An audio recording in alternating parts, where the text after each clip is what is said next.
Hello students. आज हम CBSE board class 12 का केमिस्ट्री का क्वेश्चन पेपर डिस्कस करेंगे। आज का जो क्वेश्चन पेपर है वो 2024 यानी कि 2024 में आया हुआ क्वेश्चन पेपर है, ठीक है। और ये आपका जो सेट 1 है और इसका जो पेपर कोड है वो 5611 है, ठीक है। चलिए शुरू करते हैं। आज हम ऑब्जेक्टिव क्वेश्चन डिस्कस करेंगे।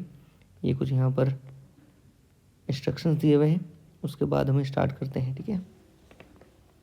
1 से लेकर 16 तक हमारे MCQs हैं। इनमें से 1 से लेकर 12 क्वेश्चन नंबर तक आज हम डिस्कस करेंगे, जो कि आपके मल्टीपल चॉइस क्वेश्चन है। और 13 से लेकर 16 तक हम नेक्स्ट क्लास में डिस्कस करेंगे, जिसमें आपके असर्शन रीजन टाइप के क्वेश्चन हैं, ठीक है। चलिए स्टार्ट करते हैं। तो क्वेश्चन नंबर फर्स्ट में क्या कहा गया है, which one of the following first row transition element is expected to have the highest third ionization enthalpy। तो फर्स्ट रो ट्रांजिशन एलिमेंट से मतलब होता है जो आपके 3D सीरीज के जो एलिमेंट है, ठीक है।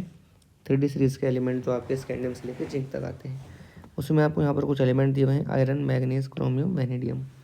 तो बेटा ध्यान रखना, अगर हम बात करें आयोनाइजेशन एंथैल्पी की, ठीक है, तो इसका बेसिक सा मतलब क्या होता है, किसी भी एटम की गैस स्टेट से, मान लेते हैं कोई एटम है एक्स, ये गैस स्टेट में है। अगर हम इसमें से एक इलेक्ट्रॉन को रिमूव करते हैं, ठीक है, इस इलेक्ट्रॉन को रिमूव करने में जो एनर्जी की रिक्वायरमेंट होती है उसी को हम बोलते हैं आयोनाइजेशन एंथैल्पी। और एक्चुअल में ये IE फर्स्ट होता है, ठीक है, फर्स्ट आयोनाइजेशन एंथैल्पी में उसको कहते हैं। जब हम फिर से एक इलेक्ट्रॉन रिमूव करेंगे तो उसको सेकंड, और फिर से एक इलेक्ट्रॉन रिमूव करेंगे तो उसको थर्ड आयोनाइजेशन एंथैल्पी कहते हैं। तो एक्चुअल में जो मैग्नीज होता है, मैग्नीज का बच्चों थर्ड आयोनाइजेशन एंथैल्पी मैक्सिमम होता है, ठीक है। इसकी जो थर्ड आयोनाइजेशन एंथैल्पी है वो मैक्सिमम होती है। जो 3D सीरीज के जो एलिमेंट हैं उसमें आपको ध्यान रखना है, ठीक है। अगर हमसे यहाँ पर पूछते हैं कि सेकंड आयोनाइजेशन एंथैल्पी किसकी मैक्सिमम होती है, तो क्रोमियम फिर हमारा आंसर आता है, ठीक है। सेकंड आयोनाइजेशन एंथैल्पी वाले केस में क्रोमियम मैक्सिमम होता है। अब देखो, इसको कॉन्सेप्ट के बेस पर मैं आपको बता देता हूँ। जो मैग्नीज होता है, ये इसका जो इलेक्ट्रॉनिक कॉन्फ़िगरेशन है, बेटा ये आपके आंसर जो आएंगे वो इलेक्ट्रॉनिक कॉन्फ़िगरेशन से आएंगे। तो बच्चों को आपको अगर ये मतलब जो कॉन्सेप्ट है उसको अच्छे से तैयार करना है, तो फिर आपको इलेक्ट्रॉनिक कॉन्फ़िगरेशन को अच्छे से तैयार करना पड़ेगा, ठीक है। और ये स्पेशली आपके केवल इसी में नहीं, बहुत सारे क्वेश्चंस में आपको हेल्प करता है। तो मैग्नीज की अगर हम बात करें तो ये 3D5 4s2, ठीक है, ये इसका इलेक्ट्रॉनिक कॉन्फ़िगरेशन है। जब हम इसमें से एक इलेक्ट्रॉन रिमूव कर देते हैं तो हम इसको बोलते हैं first ionization enthalpy, IE first. अब इसका जो इलेक्ट्रॉनिक कॉन्फ़िगरेशन है वो 3D5 4s1 हो जाएगा। अगर हम इसमें से एक और इलेक्ट्रॉन रिमूव कर देते हैं, ठीक है, तब हम इसको बोलते हैं सेकंड आयोनाइजेशन एंथैल्पी। अब इसका जो इलेक्ट्रॉनिक कॉन्फ़िगरेशन है वो 3D5 हो जाता है। अब हम अगर इसमें से एक और इलेक्ट्रॉन रिमूव करते हैं तो ये Mn+3 हो जाएगा, और हम इसको बोलेंगे थर्ड आयोनाइजेशन एंथैल्पी। अब बेटा जो इलेक्ट्रॉन रिमूव करना है वो 3D5 में से करना है, ठीक है। और 3D5 जो होता है वो एक हाईली स्टेबल इलेक्ट्रॉनिक कॉन्फ़िगरेशन है, क्योंकि इसमें जो इलेक्ट्रॉन्स हैं वो हाफ फिल्ड होते हैं, ठीक है, मतलब जो ऑर्बिटल्स हैं वो क्या होते हैं, हाफ फिल्ड होते हैं। ये हमारा 3D5 कॉन्फ़िगरेशन। तो ये एक हाईली स्टेबल कॉन्फ़िगरेशन है, इस वजह से यहाँ से इलेक्ट्रॉन निकालने के लिए बहुत ज़्यादा हाई एनर्जी की रिक्वायरमेंट होती है। इसीलिए जो थर्ड आयोनाइजेशन एंथैल्पी है वो मैक्सिमम हो जाती है मैग्नीज वाले केस में, ठीक है। आप इसको या तो डायरेक्टली भी याद कर लेना, जिससे आपका कम टाइम में आंसर आ जाए। और सेकंड वाले केस में अगर हम पूछते हैं तो क्रोमियम होता है, या फिर अगर कॉपर दिया हो, ठीक है, Cu, उसके लिए भी सेकंड आयोनाइजेशन एंथैल्पी बहुत हाई होती है, ठीक है। चलिए आगे चलते हैं। क्वेश्चन नंबर सेकंड बहुत ही बढ़िया क्वेश्चन है ये वाला भी।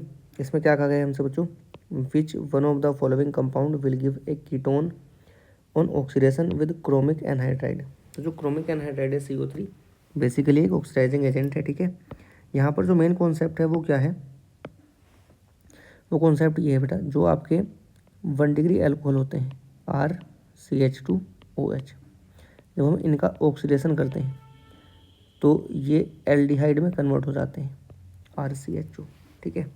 लेकिन जो हमारे 2 डिग्री एल्कोहल होते हैं, 2 डिग्री एल्कोहल, जब हम इनका ऑक्सीडेशन करते हैं तो ये कीटोन्स में ऑक्सीडाइज हो जाते हैं, ठीक है, RCOR। बेसिकली हमने यहाँ पर किया क्या है, समझेंगे इसको। हमने यहाँ ये हाइड्रोजन को रिमूव कर दिया, ठीक है, एक H यहाँ से और एक H यहाँ से हमने हटा दिया, तो यहाँ पे क्या बचा, CHO, ये बन जाता है आपका। ऐसे हमने यहाँ से एक H और एक H यहाँ से रिमूव कर दिया तो यहाँ पर क्या बच जाएगा आपका CO, ये बच जाएगा, ठीक है। और 3 डिग्री अल्कोहल बहुत इजीली ऑक्सीडाइज नहीं होते, ठीक। तो आपको बस यहाँ पर ये पहचानना है, इसमें उन्होंने पूछा है which of the following compound will give a ketone, ketone कौन देगा, तो कीटोन 2 डिग्री अल्कोहल देंगे। तो ये तो 1 डिग्री अल्कोहल है, ये भी 1 डिग्री अल्कोहल है, ये 3 डिग्री अल्कोहल है, और ये आपका 2 डिग्री अल्कोहल है। जो OH अटैच्ड है वो कार्बन हमको काउंट करना होता है, ठीक है। तो ये वाला कार्बन बेटा 2 कार्बन से अटैच्ड है, इधर और इधर, इसलिए 2 डिग्री अल्कोहल है। तो यही देगा हमारा कीटोन, ठीक है। क्वेश्चन नंबर नेक्स्ट आते हैं, ये हिंदी में दिया हुआ है। चलो यहाँ पे आ जाते हैं, क्या कहा है इस वाले क्वेश्चन में, देख लेते हैं। 2 among the 3 components of DNA are beta D 2-deoxyribose and a heterocyclic base, the third component is. तो ये तो बेसिक सा कॉन्सेप्ट है, बायोमोलिक्यूल से आया हुआ क्वेश्चन है, ठीक है। DNA में एक तो हमारा ये शुगर होता है, पेंटोस शुगर, जो कि बीटा D 2-deoxyribose है, और फिर आपके हेट्रोसाइक्लिक बेस होते हैं, ठीक है, जिनमें एडेनिन, ग्वानिन, साइटोसिन, थाइमिन ये सब होते हैं। और फिर एक आपका होता है ये हेट्रोसाइक्लिक बेस, और तीसरा होता है आपका फॉस्फेट ग्रुप PO4-3, जो कि फॉस्फोरिक एसिड से आता है। तो फॉस्फोरिक एसिड का हमारा करेक्ट आंसर हो जाएगा, ठीक है। नेक्स्ट क्वेश्चन पे आते हैं। 4N aldehyde electrolyte undergoing association in a solvent, the van't Hoff factor is. देखो बेटा ध्यान रखना है, इस ऐसा ही है क्वेश्चन हमारा 2025 वाले सेट में, हमारा 2025 वाले सेट में, उसमें मोलिकुलर मास के टर्म में बात की थी, यहाँ पर वॉन्टो फैक्टर के टर्म में बात कर रहे हैं, ठीक है। तो ध्यान रखना है, 2 केस होते हैं, एक होता है डिसोसिएशन, ठीक है, और एक होता है एसोसिएशन। जब भी डिसोसिएशन होगा, ठीक है, जब भी डिसोसिएशन होगा तो एक मॉलिक्यूल 2 या 2 से ज़्यादा मॉलिक्यूल में डिसोसिएट हो जाता है। इस केस में जो वॉन्टो फैक्टर है I, उसकी वैल्यू हमेशा 1 से ज़्यादा आती है। जब भी एसोसिएशन होगा तो इस केस में क्या होंगे, 3-4 मॉलिक्यूल्स आपस में कनेक्ट होकर एक मॉलिक्यूल में कन्वर्ट हो जाते हैं, यानी कि नंबर ऑफ आयंस या नंबर ऑफ मॉलिक्यूल्स कम हो जाते हैं। तो वॉन्टो फैक्टर I की वैल्यू हमेशा 1 से कम आती है, ठीक है। 2025 में जो क्वेश्चन आया हुआ था वो था एसोसिएशन वाले केस में ना, जो एसोसिएशन होगा उस केस में मोलिकुलर मास क्या होगा, तो मोलिकुलर मास बढ़ जाएगा भाई। एक मॉलिक्यूल 3-4 मॉलिक्यूल को एसोसिएट करके एक मॉलिक्यूल बन रहा है, तो उसका मोलिकुलर मास बढ़ जाएगा। लेकिन अगर बात करें डिसोसिएशन वाले केस में, तो उसमें लार्ज मॉलिक्यूल छोटे छोटे मॉलिक्यूल्स में या आयंस में डिसोसिएट हो जाएगा, तो उस केस में जो मोलिकुलर मास है वो क्या हो जाता है, डिक्रीज हो जाता है। तो यही सेम कॉन्सेप्ट पे क्वेश्चन 2025 वाले सेट में आया हुआ है, जो लास्ट वीडियो में हमने डिस्कस किया था, ठीक है। तो हमारा यहाँ पे आंसर क्या हो जाएगा, वॉन्टो फैक्टर की बात कर रहे हैं, is always less than 1 association के लिए। अगर ये डिसोसिएशन के लिए कहेंगे तो इज़ ऑलवेज ग्रेटर देन 1, ठीक है। नेक्स्ट वाले क्वेश्चन में आते हैं। ये आपका क्वेश्चन है केमिकल काइनेटिक्स से, बहुत ही अच्छा क्वेश्चन है। एक यहाँ पर रिएक्शन दे रखी है, for the reaction X + 2Y = PP, मतलब product, the differential form equation of the rate law, ये हमसे पूछा है। देखो किसी भी रिएक्शन के लिए ये ध्यान रखना है, किसी भी रिएक्शन के लिए जो रेट लॉ होता है वो डिफरेंशियल रेट लॉ की बात कर रहे हैं ना, तो रिएक्टेंट के लिए हम माइनस लगाते हैं, जैसे ये माइनस है D कंसनट्रेशन ऑफ X/dt, ठीक है। और = ये रेट होता है ना, रेट जो इक्वल होगा वो X के टर्म में इस तरह से लिखा जाएगा। Y भी क्या है, रिएक्टेंट है, तो यहाँ पर भी माइनस आएगा, D कंसनट्रेशन ऑफ Y/dt, ठीक है। लेकिन ये जो इसके साथ कोफिशिएंट दिया हुआ है 2, ये कहाँ पे जाएगा, तो ये डिवाइड में जाता है, ठीक है, 1/2 यहाँ पे आ जाएगा। और प्रोडक्ट के टर्म में, P के टर्म में प्लस में आएगा D कंसनट्रेशन ऑफ P/dt, तो ये आ जाएगा। अब आपको देखना है क्वेश्चन के अकॉर्डिंग किस किस के बीच में हमसे रिलेशन पूछा है। तो फर्स्ट वाले में अगर हम बात करें, यहाँ पर हमको प्रोडक्ट और Y, P और Y के टर्म में रिलेशन पूछा है, तो P और Y के टर्म में ये रिलेशन आ रहा है हमारा, ठीक है, ये आ रहा है। इसको एक बार चेक कर लेते हैं, -D कंसनट्रेशन ऑफ Y/dt, और अगर इक्वल में हम इसको भेजते हैं तो ये 2D कंसनट्रेशन ऑफ P/dt। तो ये तो करेक्ट है, बिल्कुल फर्स्ट वाला ऑप्शन ही करेक्ट है बस हमारा, ठीक है। अगर ये करेक्ट नहीं होता फिर हम X वाले और P वाले टर्म में कंपेयर करते, X और P में ये दिया हुआ है, X और P में ये रिलेशन आ रहा है, Y और P में एक और रिलेशन दिया हुआ है, तो हमारा फर्स्ट वाले करेक्ट हो जाता है, ठीक है। यहाँ चलिए नेक्स्ट वाले क्वेश्चन पे आते हैं। क्वेश्चन नंबर हमारा है 6। The compound which undergo SN1 reaction most rapidly, SN1 reaction most rapidly कौन सा करता है, तो बहुत इंपॉर्टेंट कॉन्सेप्ट आपका SN1 SN2 तो very very most important reaction है बेटा। अगर हम बात करें SN1 रिएक्शन की, तो SN1 रिएक्शन में इंटरमीडिएट बनता है कार्बोकैटायन, ठीक है, कार्बोकैटायन। तो कार्बोकैटायन की जो स्टेबिलिटी है उसी पर डिपेंड करता है, जितना ज़्यादा स्टेबल कार्बोकैटायन होगा उतनी ही SN1 रिएक्शन फास्ट होगी, ठीक है। तो यहाँ पर चेक कर लेते हैं जो हमारे कार्बोकैटायंस बनेंगे वो क्या क्या होंगे। देखो भाई, जब ये मोन ब्रेक होगा तो यहाँ पर आ जाएगा पॉजिटिव चार्ज। ये जो कार्बोकैटायन है ये 2 डिग्री कार्बोकैटायन है, ठीक है। साथ में यहाँ पर रेजोनेंस भी है, देखो ये पॉजिटिव चार्ज सिंगल बॉन्ड, ये double bond single bond positive charge, तो 2 डिग्री तो है ही यहाँ पर रेजोनेंस भी है, ठीक है। अगर हम ये वाला बॉन्ड ब्रेक करते हैं तो यहाँ पे आएगा पॉजिटिव चार्ज, ये तो 1 डिग्री कार्बोकैटायन है। अगर हम ये वाला बॉन्ड ब्रेक करते हैं तो यहाँ पे आएगा पॉजिटिव चार्ज, ये 2 डिग्री कार्बोकैटायन है, लेकिन यहाँ पर रेजोनेंस नहीं। अगर हम ये वाला बॉन्ड ब्रेक करते हैं तो यहाँ पे आएगा पॉजिटिव चार्ज, ये फिनाइल कार्बोकैटायन है जो कि बहुत ही लीस्ट स्टेबल होता है, तो बहुत ही लेस स्टेबल होता है, ठीक है, लेस स्टेबल। तो इसको तो हम यहाँ पर छोड़ ही देंगे। 1 डिग्री और 2 डिग्री में 2 डिग्री मोर स्टेबल होता है, लेकिन यहाँ पर 2 डिग्री और रेजोनेंस भी है, तो ये इन सब में सबसे ज़्यादा स्टेबल हो जाएगा, ठीक है। तो हमारा यहाँ आंसर करेक्ट हो जाएगा। अगर यहाँ पर कहीं 3 डिग्री कार्बोकैटायन होता है बेटा तो वो इनमें सबसे ज़्यादा स्टेबल होता है, तो फिर हमारा आंसर वो हो जाता है यहाँ पर, ठीक है।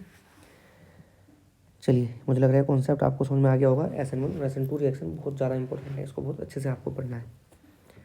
नेक्स्ट क्वेश्चन बहुत ही आसान क्वेश्चन है। इसमें कहा गया है acetic acid react with PCl5 to give. बहुत ही आसान सी रिएक्शन है, ठीक है। देखिए एसिटिक एसिड हमारा क्या है, CH3COOH, और बेटा PCl5 जहाँ भी रिएक्शन करता है PCl5 को OH ग्रुप को खा जाएगा इसको, ठीक है। PCl5 जब भी रिएक्शन करेगा इस OH ग्रुप को यहाँ से रिप्लेस कर देगा, इसकी जगह Cl आ जाएगा बस, CH3COCl। तो ये तो हमारा आंसर हो जाएगा ऑप्शन सी इसमें। एक और मैं आपको बताता हूँ यहाँ पर, इसके अलावा भी जैसे एल्कोहल्स की रिएक्शन आती है तो ROH, अगर आपको PCl5 दिया हो या PCl3 दिया हो या SOCl2 दिया हो, इन सारे जो रिएजेंट हैं इन सब का एक ही काम होता है, ये OH ग्रुप को खा जाते हैं, ठीक है।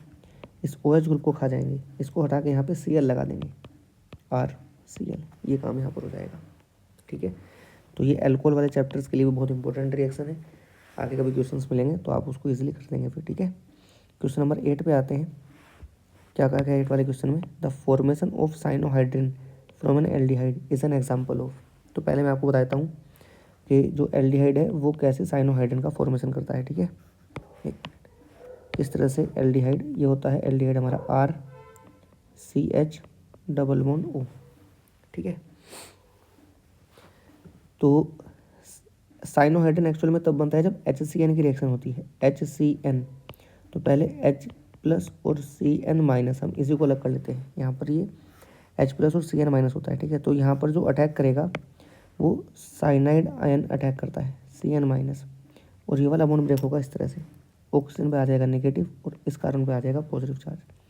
तो जो साइनाइड है नेगेटिव वाला है, कहाँ पर अटैक करेगा, पॉजिटिव वाले पर, ठीक है। तो ये आपका RCH O- और यहाँ पे आ जाएगा CN, और जो बचा ये H+ आपका, अभी H+ अटैक कर लेगा इस ऑक्सीजन पर, तो इस तरीके से आपका RCHOH और ये CN, इस तरह के जो कंपाउंड बनते हैं इनको बोलते हैं साइनोहाइड्रिन, ठीक है। ये होते हैं आपके साइनोहाइड्रिन। अब यहाँ पर जो क्वेश्चन पूछा है वो क्या है, वो है ये किस टाइप की रिएक्शन होती है। तो देखो आपको साफ साफ दिखाई दे रहा है, जो साइनाइड आयन है इसने अटैक किया पहले, ठीक है, और ये क्या है, एक न्यूक्लियोफाइल है। जो भी निगेटिवली चार्ज स्पीसीज होती हैं आपकी वो न्यूक्लियोफाइल होते हैं, और जो पॉजिटिव चार्ज स्पीसीज होती हैं उसको हम इलेक्ट्रोफाइल बोलते हैं, ठीक है। तो पहली बात तो यहाँ पर एडिशन हुआ है, साइनाइड ग्रुप का ऐड हुआ, फिर H+ का ऐड हुआ बाद में, तो ये एडिशन रिएक्शन है, ठीक है, सब्स्टिट्यूशन रिएक्शन नहीं है। दूसरा, पहले किसने अटैक किया वो ध्यान रखना है, पहले अटैक किया न्यूक्लियोफाइल ने, तो ये एक न्यूक्लियोफिलिक एडिशन रिएक्शन है, ठीक है, न्यूक्लियोफिलिक एडिशन रिएक्शन का एग्जाम्पल है। चलिए आगे क्वेश्चन चलते हैं, क्वेश्चन नंबर 9 में, in the assertion Arrhenius equation, ठीक है, Arrhenius equation when log k is plotted against 1/t the straight line is obtained, ठीक है, उसका हमसे स्लोप और इंटरसेप्ट के बारे में बात की गई है। तो पहले हम बात कर लेते हैं जो आर्हेनियस इक्वेशन है वो क्या होती है। जो आर्हेनियस इक्वेशन है वो होती है k is equal to a.e⁻−EA/RT, ठीक है, ये होती है। अब अगर हम इसका लॉगरिथम लें, ठीक है, तो ये log k is equal to log a और ये आपका minus E A upon R T ये बन जाता है। और log ई, क्योंकि log ई बेस पर चल रहा है, जो log लेते हैं वो नेचुरल log पे लेते हैं, तो यहाँ पर आपका log ई बेस ई बच जाएगा जिसकी वैल्यू होती है 1। ठीक है, इसकी वैल्यू 1 होती है। अब अगर हम इसको log 10 बेस में कन्वर्ट करते हैं तो ये आपका 2.303 log k is equal to 2.303 log a minus E A upon R T ये हो जाएगा। और जब हम इसको आगे फिर 2.303 से डिवाइड कर देंगे दोनों साइड, तो ये आपका हो जाएगा log k is equal to log a minus E A upon 2.303 R, और मैं इसको ऐसे लिख रहा हूँ 1/t। ठीक है, तो यहाँ पर उन्होंने हमसे क्या पूछा है, यहाँ पर उन्होंने पूछा है कि log k अगेंस्ट 1/t, इन दो के बारे में बात की है। तो y is equal to m x plus c, तो x एक्सिस पे आ जाएगा 1/t और y एक्सिस पे आ जाएगा log k। तो बच्चों यहाँ पर स्लोप क्या हुआ, स्लोप क्या हुआ, यहाँ पर जो m है वो क्या हो जाएगा, ये पूरी वैल्यू आपकी। ठीक है, और नेगेटिव विद नेगेटिव साइन। ठीक है, इसको ऐसे कहते हैं विद नेगेटिव साइन, तो minus E A upon 2.303 R, ये तो हो जाएगा आपका स्लोप। और ये जो सी है ये इंटरसेप्ट को रिप्रेजेंट करता है log ए, तो log ए हो जाएगा आपका इंटरसेप्ट। बस ये हमारा आंसर आ जाएगा। ठीक है, ये थी आपकी आर्डिनेस इक्वेशन, और लॉगरिथम लेके हम इसको इजीली बता सकते हैं कि इंटरसेप्ट क्या है और स्लोप क्या है। अब हमारे 2 क्वेश्चन और बचे हैं इसमें, क्वेश्चन नंबर 3 बचे हैं अभी, है ना, 10, 11 एंड 12। क्वेश्चन नंबर 10 में क्या कहा गया है देखते हैं एक बार। The reaction of an alkyl halide with sodium alkoxide forming ether is known as, देखो इसका नाम ईथर पहले बता दिया, और ईथर को बनाने की बहुत ही फेमस रिएक्शन है, इसका नाम है विलियमसन सिंथेसिस ऑफ ईथर। तो इसका नाम ही है Williamson synthesis of ether. Alkyl halide है RX और सोडियम एल्कोक्साइड होता है RONA, मैं इसको R डैश मान लेता हूँ। ठीक है, तो यहाँ से आपका X और Na अलग हो जाएगा, और ये आपका ROR डैश। ठीक है, ये R डैश मान लेंगे इसको, है ना, और ये R, ये आपका यहाँ से ईथर का फॉर्मेशन हो जाएगा। ठीक है, ROR डैश। कुल मिला के यहाँ ये वाला R और ये वाला RO ये आपस में मिल जाते हैं, इस तरीके से ईथर का फॉर्मेशन होता है। Question number 11, the correct order of the ease of dehydration, ठीक है, of the following alcohols by action of concentrated H2SO4। तो उसमें हमसे कहा गया है कि कंसनट्रेटेड H2SO4 की प्रेजेंस में जब हम डिहाइड्रेशन करते हैं तो उसका ऑर्डर क्या होगा। ठीक है, कंसनट्रेटेड H2SO4 एक डिहाइड्रेटिंग एजेंट है, और एल्कोहल का जब डिहाइड्रेशन करते हैं, ठीक है, डिहाइड्रेशन में जो आपका इंटरमीडिएट है वो कार्बोकैटायन बनता है। तो बिल्कुल सेम जैसे SN1 रिएक्शन मैंने आपसे कहा था कि कार्बोकैटायन की स्टेबिलिटी पर डिपेंड करेगा, वैसे सेम यहाँ पर भी कार्बोकैटायन की स्टेबिलिटी पर ही डिपेंड करता है रिएक्टिविटी क्या होगी। और कार्बोकैटायन की स्टेबिलिटी आपको पता ही है, 2 डिग्री कार्बोकैटायन सबसे ज़्यादा स्टेबल होता है, 3 डिग्री सबसे ज़्यादा स्टेबल होता है, 2 डिग्री उससे कम, और 1 डिग्री सबसे कम स्टेबल होता है। तो आप यहाँ पे देखिए, जब ये बॉन्ड ब्रेक होगा तो ये 3 डिग्री कार्बोकैटायन बनाएगा, ये 2 डिग्री कार्बोकैटायन, और ये आपका 1 डिग्री कार्बोकैटायन। तो बस ये ऑर्डर करेक्ट हो जाएगा हमारा। ठीक है, कार्बोकैटायन की स्टेबिलिटी जितनी ज़्यादा होगी, डिहाइड्रेशन का जो रिएक्शन है या जो ऑर्डर है वो उतना ही फास्ट होगा। ठीक है, डिहाइड्रेशन उतना ईजिली हो जाएगा, ये इसका मतलब हुआ। ठीक, चलिए आज का लास्ट क्वेश्चन क्या कहा है इसमें, which functional group of glucose interact to form cyclic hemiacetal leading to pyranose structure. ये हमसे कहना चाह रहे हैं जो पायरानोज स्ट्रक्चर बनता है वो जो हेमिएसिटल फॉर्म भी बोलते हैं इसको, ठीक है, वो किस किस के बीच में बनता है। तो सिंपल सी बात है, इसमें जो एल्डिहाइड ग्रुप होता है CHO और जो आपका C5 वाला जो कार्बन है, ठीक है, इनके बीच में बनता है, तभी आपका जो ऑक्सीजन है ये इनके बीच में आ जाता है इस तरीके से। ठीक है, और फिर आपका ये OH और H इस तरीके से ग्रुप बन जाता है यहाँ पर। तो ये आपकी हेमिएसिटल फॉर्म, ठीक है, और इसी को ही हैवर्थ स्ट्रक्चर में फिर पायरानोज स्ट्रक्चर के फॉर्म में रिप्रेजेंट करते हैं, ग्लूकोपायरानोज बोलते हैं। तो बेसिकली ये C1 और C5 के बीच में बॉन्ड बनता है, C1 पर एल्डिहाइड है और C5 पर जो एल्कोहल होता है, एल्कोहलिक ग्रुप, हाइड्रोक्सिल ग्रुप, उसके बीच में बॉन्ड बनता है। तो aldehyde group and hydroxyl group at C5, ये हमारा करेक्ट आंसर हो जाएगा। ठीक है बच्चों, तो आज के क्वेश्चन यहाँ पर ही समाप्त करते हैं। क्वेश्चन नंबर 13 से लेकर 16 तक एसर्शन रीजन को नेक्स्ट वीडियो में डिस्कस करेंगे, तब तक आप लोग पढ़ते रहिए।